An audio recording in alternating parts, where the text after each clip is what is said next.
Hi, in this video I'm going to share with you ways to identify social anxiety symptoms and what it means to manage them. My name is Alan Combies. I am a life clarity coach. I'm not a licensed psychologist or psychiatrist or licensed in the medical field at all. I am a coach, and I really believe that personal development does not need to be complicated.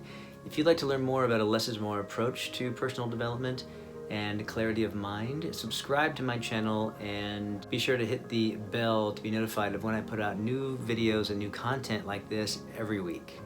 For years I suffered from what many would consider social anxiety. In my late teens, early 20s, and even into my 30s, I had a real challenge with interpersonal relationships, speaking to people one-on-one, especially if I thought that the person I was speaking to had anything up on me. So I thought if they were smarter than me or better looking than me or had more money than me or a better job than me, it really didn't matter. If I had this idea that they somehow were better than I was, I became really self-conscious, and I felt like I was being judged. And if you're experiencing something like this, it doesn't mean there's anything wrong with you. And I'm going to help shed some light, hopefully, on what it means to be socially anxious and how you might begin to manage it. So what are some of the signs that you might be suffering from what can be classified as social anxiety? Social anxiety typically takes place not in all types of social situations, but usually in specific ones. For instance, you may find yourself getting very anxious in small groups where maybe you don't know a lot of people, or you feel like some people are more gregarious than others, they're more outgoing than others. And you might, in your mind, start comparing yourself to them, and in so doing, you begin to get fearful of speaking up, or you become hyper-vigilant on what you perceive they're thinking about you and how they see you. You may be okay one-on-one or in small groups, but when it comes to speaking in front of a room, you get very nervous or anxious. You may have a hard time with the opposite sex or with the sex that you're attracted to.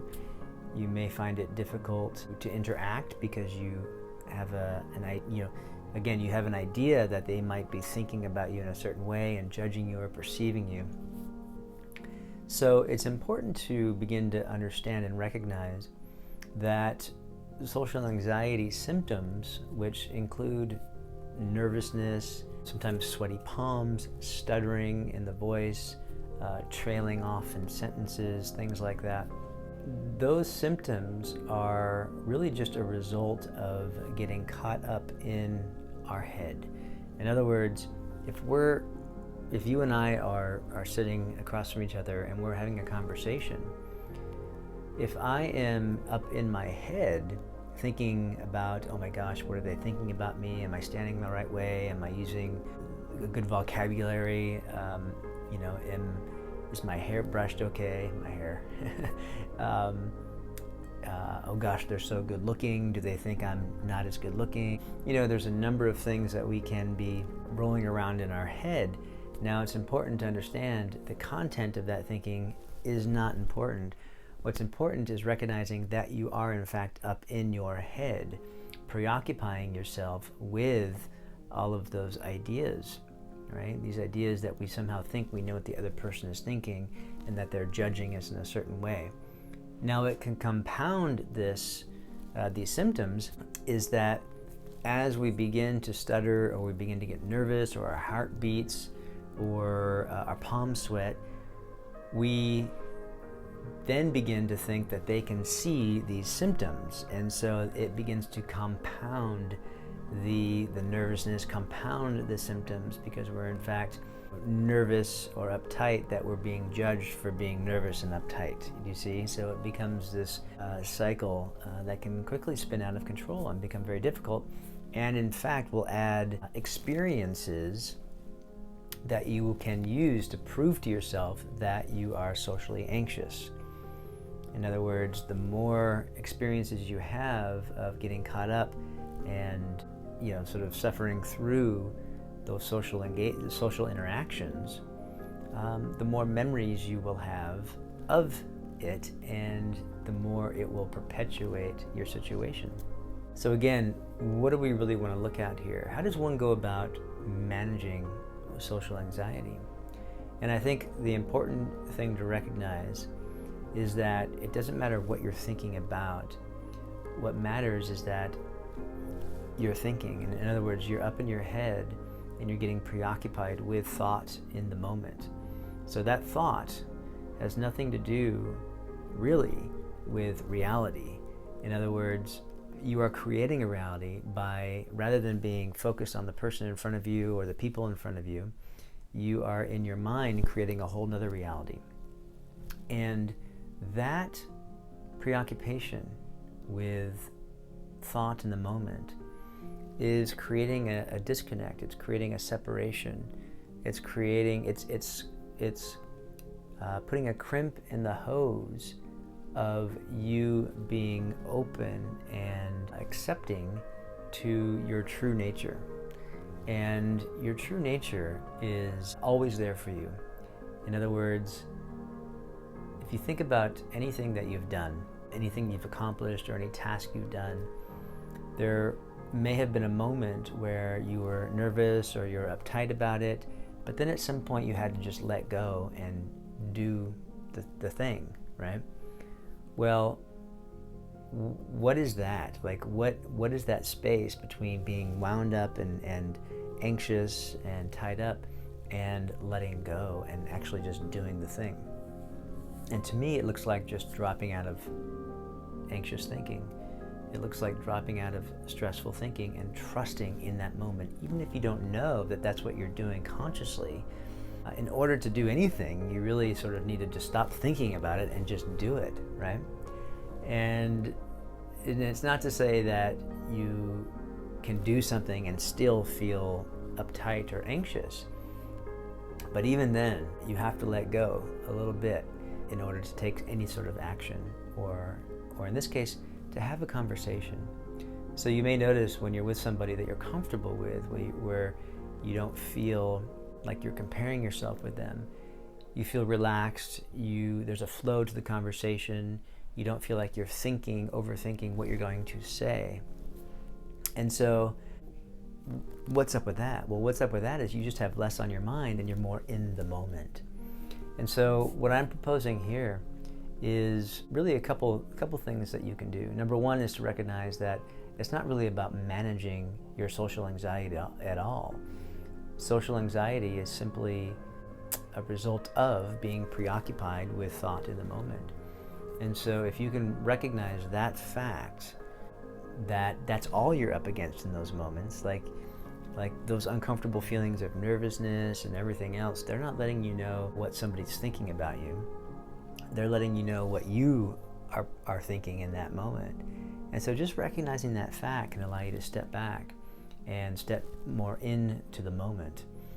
Now, I do want to give you one tool that you can use. The way I like to use this, when I was going through bouts of social anxiety, what I would do is I would just have moments where I would sit and be still and really just notice what was going through my awareness. So I had a lot of experiences, a lot of memories of kind of falling on my butt socially. And if I would just sit and almost attempt to meditate, I noticed a lot of those things would come up. A lot of those experiences would sort of bubble to the top of my awareness. And I knew they were there because they didn't feel very good. In other words, when the thoughts came into my awareness, I would feel the corresponding feeling. Now, those feelings are just letting you know that the thought that's in your awareness is not jiving with your true nature. It's not jiving with who you really are. You see, you are immaculate. Like who you really are is valuable beyond measure. And when we have thoughts that contradict that fact, they don't feel so good. And so begin to change your relationship with what you're feeling in the moment. And as you feel those uncomfortable feelings, I'm going to give you a really simple way to interrupt those things. Now, this is something that you can do, and it may seem like you're doing it a lot in the beginning, but eventually the goal here is to, number one, recognize when it's happening so that you don't go down that train of social anxiety. But number two, really recognizing that all you're up against is thought in the moment. And when we truly see that on a deep level, we don't have to take the thoughts that come into our awareness quite so seriously. So this tool that I want to show you is called Meridian Tapping, and it's a very simple tool. You're going to tap on certain parts of your body. It's really just a tool that utilizes the Chinese Meridian system and helps interrupt the communication between the thought and the body, the mind and the body. So again, the mind and body, the thoughts and feelings are really two sides of the same coin. So we can use the feelings to let us know that the thought is in our awareness, and then we can tap. And in so doing, what we're really doing is sending a signal to the body that it's okay to relax, to begin to relax. And as the body relaxes, it creates more and more space between who you really are and those thoughts. So it intervenes that process. And eventually you realize, oh, I don't really need to give this thought any more attention. And it begins to show up less and less. And even if it does show up, you begin to realize that it's not reality. It's creating a reality if we continue to focus on it. But if we recognize that it's a thought and it's not reality, the true reality is who we really are. We're the space before those thoughts. Now, as we recognize that, we no longer have to get preoccupied with the thought, and it just begins to naturally go its own way. And the more we wake up to this, the less those things come around, right? In my experience. So this tool called Meridian Tapping, here's what you're going to do. You're just going to start off with 10, 15, 20 minutes of just sitting and just noticing, begin to notice what you're experiencing, what's going through your body, your nervous system, and notice any thoughts that are coming through your awareness. Now, if those thoughts are memories or snapshots of things that you've experienced, and it could be anything. It could be from your childhood, or it could be just from 10 minutes ago, Just notice what's showing up, and in those moments, begin to do a simple tapping process. And here's what you're going to do. You're just going to tap between your eyes like this, and say, and affirm that you're just letting it go, right? Let it go. Side of the eye, let it go. Under your eye, let it go. Collarbone, which is just down in this area here, let it go. And then you're going to squeeze your wrist like so. Let it go and take a deep breath.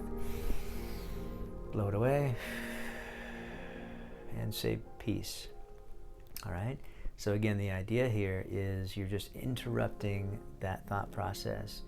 You're not fixing anything. You're really just allowing these thoughts to move through your awareness. You can think of it as clouds in the sky, as just, we are part of human nature. And just as in nature, we have seasons, we have weather, we have the tides going in and out. We have thought and emotion going through our system, just like weather. And if we allow it to go through, we realize that there's something beyond that. We realize that what we're experiencing is not permanent. What we're experiencing is not a deep mark on our soul. It is simply thought in the moment, and as we loosen our grip on it, it is free to move through us, and eventually we transcend it. I hope this helps. And if you like this video, I'd love to hear from you. Leave some comments for me and hit that thumbs up button. Also, remember to subscribe and ring the bell to be notified of when I put out more content out like this. Again, if you like this video, you can watch these videos next. Really appreciate you hanging out and watching, and hopefully it was helpful. And we will see you in the next video. All right, take care.